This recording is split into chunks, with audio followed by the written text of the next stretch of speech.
What's up, everybody? Mark and I are back for the second time today. We're getting out a lot of stuff today because it's the first day we're doing this. We're super excited trying to get a little bit of content here. We talked about football. We just spent a lot of time doing a full first round mock draft, so feel free to go check that out for the NFL.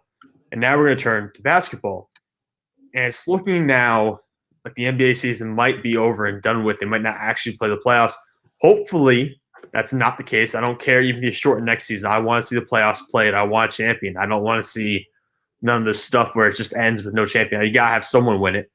But even if the regular season ends today, we want to do some predictions for the 2020 All-NBA awards and stuff like that. We want to see who's going to win MVP, Rookie of the Year, all that kind of stuff. And so Mark and I are going to go back and forth giving our opinions on who we think is going to claim each award. So, Mark, why don't you start us off with MVP? Who do you think is going to win the NBA MVP? It's a loaded question to start with. I think it's got to be Giannis. As much as I want to say LeBron, and before the season got cut short, LeBron was almost making a run for it with the numbers he was putting up. But I think it's got to be Giannis. You look at his numbers; it's similar to what Shaquille O'Neal was putting up back in his prime. And phenomenal player. Incredible on defense. We all know what he does on offense, and we see the dunks on our timeline. All over Twitter and Instagram, but he's also incredible on defense. He's coachable. He's well liked, and I think he gets along with all his teammates there. He's not afraid to attempt the three, which is not his strong suit in his game. So you look at that. So he's able to get outside his comfort zone too. And then same thing. I think the numbers back it up, and I think the tape backs it up too for Giannis. So I'm going to lock in Giannis as the MVP for 2020. Yeah, LeBron's my favorite player of all time. I love LeBron. Mm-hmm. And because of that, I can say it's clearly Giannis is going to win the MVP. I don't think it's close. I think Giannis has been, on both sides as well, been a dominant force. Even with LeBron, you could say LeBron's worth more on offense because of his passing game. But defensively, Giannis is just worth that much more than LeBron. He's worth a lot more than most players in the league. So for me, I think Giannis is going to run away with the MVP, even though I think LeBron deserves credit for being second place for I don't know how many times he's been second now at this point. But I think LeBron's coming in second. I think clearly Giannis. And the other contested award this year everyone's going to look at is Rookie of the Year. Who do you think is going to win Rookie of the Year? See, I don't look at it as contested. I know what Zion's done since he came back, or since he started. I know he had a late start with the injuries, and he's phenomenal. But it's got to be Morant for me. It has to be. He's been playing incredible all year. He looks like a vet out there when he plays. He doesn't make mistakes that often, and he looks cool, calm, collected. The triple C's there, and just the numbers. He's averaging 18 points a game. And he's shooting about 37% from three, which is really good for a rookie. So I know Zion would probably be the favorite among a lot of fans here, but I think you can't overlook Morant. So I'm going to lock in Morant as my Rookie of the Year. Yeah, I'm a big guy as you have to play a lot of games to win awards. I think there should be like an unofficial barrier for the number of games you have to play to win, where I think Zion is clearly the best player of this rookie class at the moment. He clearly has the highest ceiling, in my opinion. He is the best player at the time. But he's played 19 games, 21 games, something like that. He's not played long enough to actually win this award. John Yarhan has been healthy. He's been playing all year. And he's been playing at a very consistent level, not an all-star level, but a good level nonetheless. And it's very weird when you have a rookie race like this between Zion and Ja. And other years, it's like Dario Saric and Malcolm Brogdon's winning or something like that. But this year, it's a very good year. I think Ja's supposed to win this one. I think Ja's going to win it. I agree with you there. Yeah. So we actually had agreement on the top two awards. Yeah. How about this one? How about Defensive Player of the Year? I'm going to be biased here for the first time. It took two streams for us to be biased here, but I'm going to go Ben Simmons. So averaging over 2 steals a game, about almost 1 block per game, 8 rebounds a game this season. So I think. I watch Simmons play the most, especially. I really watch his defense. I should watch his offense because it's what needs improvement. But he's a very solid defensive player. So it's hard for me to not pick Simmons here, especially as a Sixers fan. So I want Ben Simmons to win it. Yeah, because I think it's a 3-man race. I think it's Anthony Davis, Giannis, and Ben Simmons. Yeah. I want Ben Simmons to win. Yeah. But Giannis is probably going to win it. And honestly, it makes me mad. But I think Giannis, if I have to pick right now, I think Giannis is going to win. Because you look at his his not even just his rim protection, but his opponent field goal percentage, it's significantly lower than Anthony Davis or Joel Embiid or anyone else who's considered in that category. So I think what he does in terms of altering shots, maybe not getting blocks. I know his block number, I think, has actually gone down this year. But in terms of altering shots and protecting the rim, I think he's in that class. And him and Ben Simmons both have the body size and the agility and athleticism to guard basically any position on the floor. Right. So I think Giannis is probably going to win it, even though I don't want him to. I don't want him to become the third player to win MVP and defensive player in the same year. Right. But I think Giannis is going to get it. Yeah, and that's a safe pick. I agree with you there. But again, my bias is just showing here. I love Ben Simmons on the defensive side of the court. So it's an easy one for me there. But I could see Giannis winning realistically. I think it's hard to back that up. So.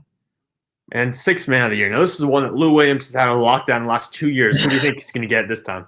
I think it's a three-peat for Lou Williams. You look at what he'd probably be a starter on some other team. So for him to be the sixth man and for the Clippers there is incredible. He's an all-around great player, a great teammate. He's a well-spoken guy around the league. I think it's an easy pick. I think it's an easy pick for Lou Williams, no question. I think it's an easy pick for me too, Mark. And it's not Lou Williams. It's Montrezl. I can't say his name. That's his name. But Montrezl Harrell, his own teammate, Lou Williams' teammate in Los Angeles. I think he's going to win. Really? Of the year. Talk to me about that. You said Lou Williams is an all-around player. Lou Williams cannot play defense. He has no defensive game whatsoever. Yeah. And if you look at what Montrezl Harrell has done, he's putting about the same number of points per game as Lou Williams. And he's a defensive monster. I mean, he's a beast up there. I love what he is. He's undersized, too. He's only about 6'7", but he does play like a really powerful center.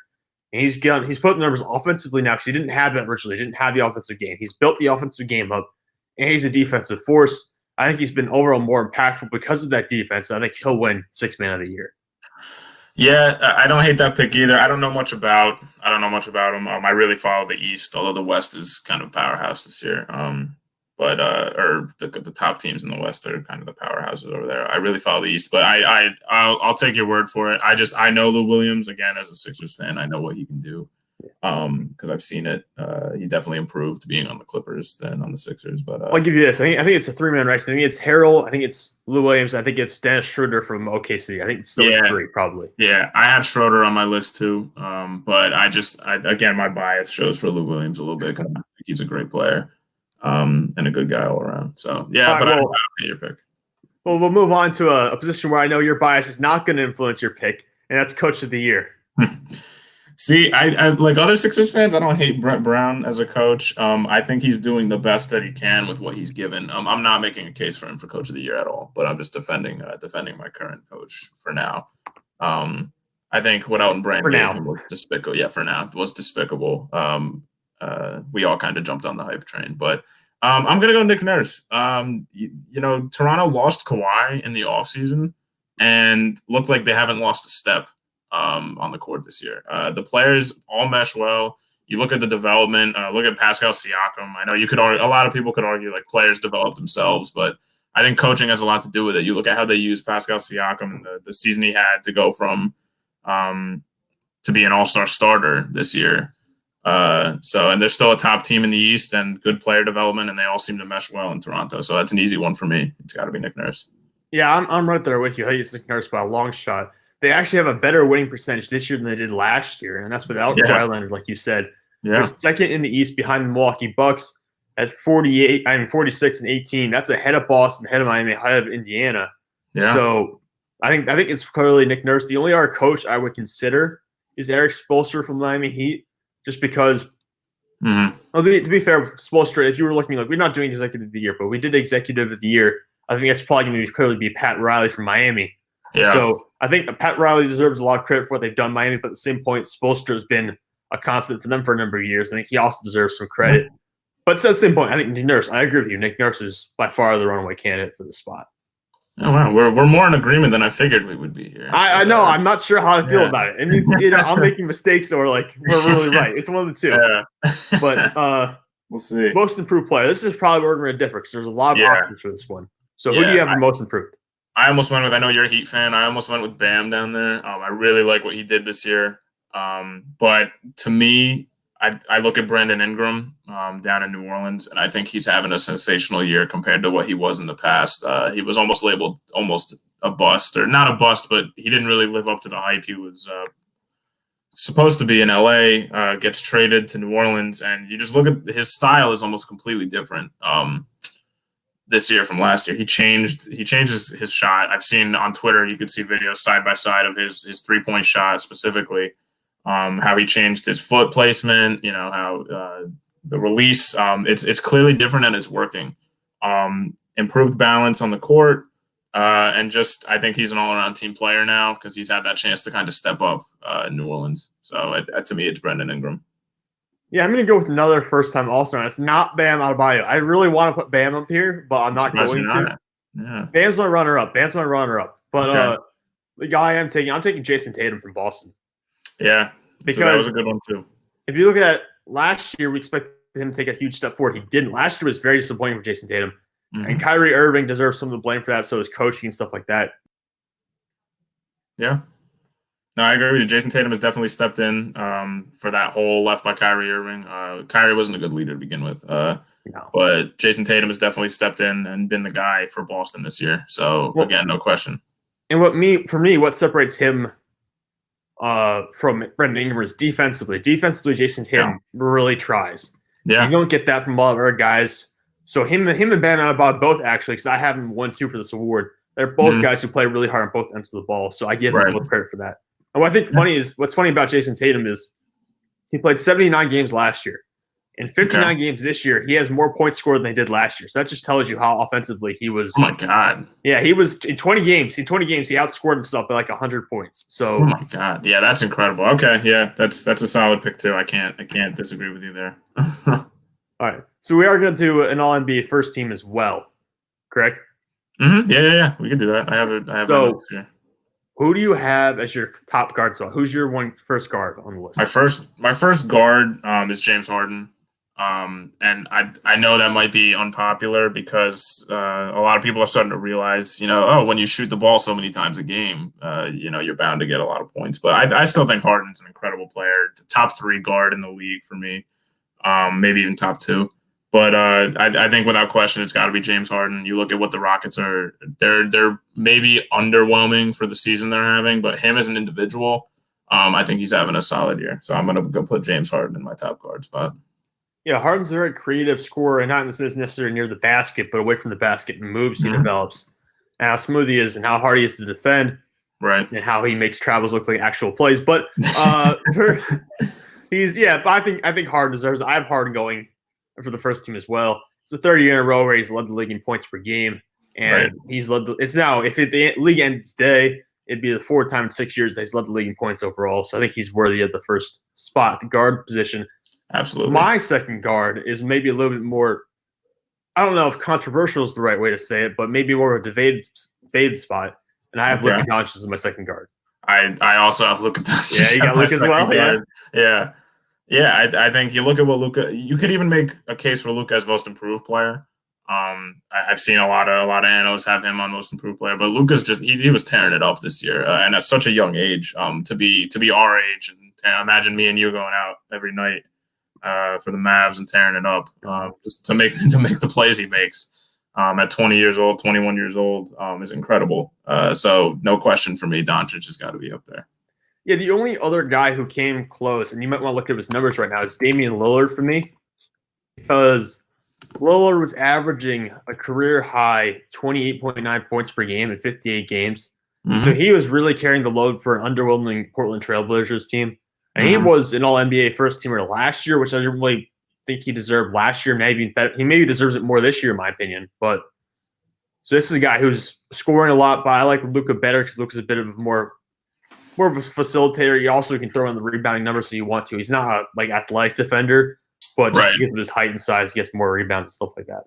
Right, and I wouldn't hate Lillard here too. I think a lot of people might overlook them considering how Portland was kind of doing this year. They were having a down year, which was a shock to a lot of people, myself included.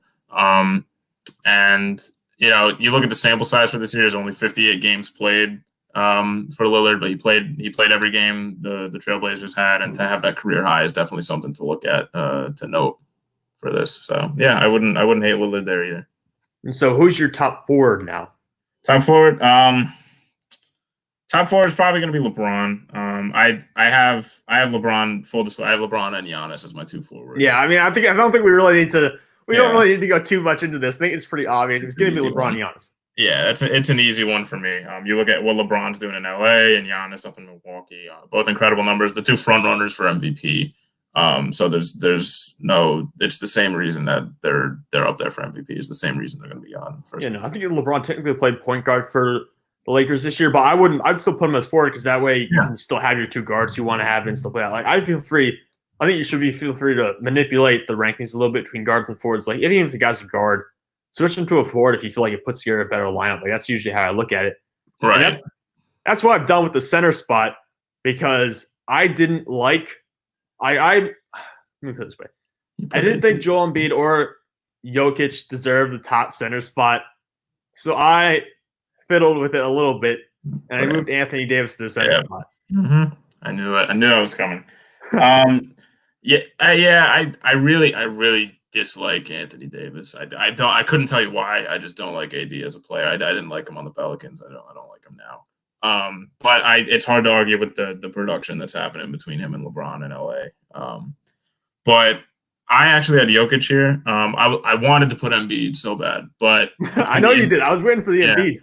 Yeah, between the injury Embiid had, where he was out for a couple weeks there, and there's the way the Sixers aren't producing, and he's kind of hasn't stepped up into that leadership role that he was expected to. He did a lot of complaining this season. He still put up decent numbers. He put up good numbers, but I put Jokic in there just to kind of keep it a true center. But I could see AD also being at the center position there. If you can move LeBron from a guard, technically what he is with LA. To a forward, I think I don't have a problem moving AD to center there. But I'm going to keep Jokic in there just because I think he's the best true center for this season.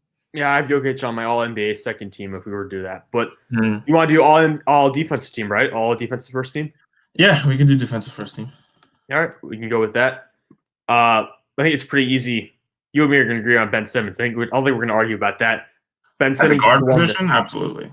Yeah, Ben Simmons is going to be in. And the other thing I think we can agree on is Giannis, because we talked about him as defensive player of the year already. Mm-hmm. So we include Simmons as a guard and Giannis as a forward. We still have 3 positions left. And I'll start off so you can get some time. So I think I jumped in this without asking you necessarily about it. I think you're doing research right now. But yeah, I have notes on my computer saved on Google Docs, so I'm just scrolling to yeah. So my other guard is going to be Marcus Smart. I think this is a very debatable spot. I think this is probably the most debatable spot on the entire roster. Because Smart is the guy. Smart's always been good on defense. Smart's always been a good defensive player. But really, part of it's name brand a little bit, I think, helping out. You could also say the same for someone like Patrick Beverley, even. It's a little bit of a name brand situation. Yeah. I wouldn't be shocked if some guy who I hadn't really heard of or hadn't really considered for this spot normally would come out and win it. For me, this is the most open spot. That second guard spot. Yeah, I love Patrick Beverley. I think he's an awesome. I love his trash talking. I love what he does, what he brings to the court. And on defense, what he actually does as a player. So I'd probably put Beverley as my second guard. I'd have Simmons and Beverley as my 2 guards for defensive team. All right. So the other 4 things. Giannis is one of the forwards. Who's the other forward for you? I can tell you it is for me. I'm gonna let you go first with this one. All right, it's Anthony Davis. It's pretty easy. I have Davis as my runner-up for the defensive player of the year. I'm pretty sure, and it's him and Simmons as well behind Giannis. So for me, Anthony Davis is the guy I'm taking as the second forward. Yeah. It's hard for me to think. I think I have AD on my list too for forward there. As much as I really don't like him, but again, you can't argue with the production. You can't. Yeah. So I go Anthony Davis. So Anthony Davis and Giannis at forward for me. And then the center spot, which I think has been easier to pick this year than the past years because Joel Embiid and me didn't have as good of a year this year. And like for all the reasons, the talking and then underachieving and all that stuff. Mm-hmm. And Joel Embiid, even like just statistically, didn't have as good of a year as I expected out of him. I think he's failed to take his game to the next level the last couple of years. I think his defensive rim protection has actually gone down a little bit the last couple of years as well. Yeah. I don't like giving Rudy Gobert all the credit he's gotten the last couple of years because it's Rudy Gobert. He's a one-dimensional guy. He's basically just Clint Capella, but slightly bigger, in my opinion. He's not very like. I mean, it just annoys me. But I do think Rudy Gobert would be the guy if you had to take a traditional center to play the spot. Yeah, it's got to be. He shut down the whole NBA. It's got to be. It's got to be Gobert, no question. Because you look at the center position, like you mentioned, Embiid underwhelming defensively and even declining from last year to this year. And you can blame it on injuries, whatever you want. Maybe he's out of it, but you can't throw him there because the numbers don't back it up. But yeah, Gobert just kind of fits that role perfectly. He's a true defender, and he does it well, whatever he's asked. So hard to argue that one. I could see a scenario where there's kind of like a Gobert fatigue almost from the last 2 years, from winning defensive player the last 2 years. So I think we can agree that among the players who win defensive player of the year, he's one of the lower, less talented ones. I guess you could say.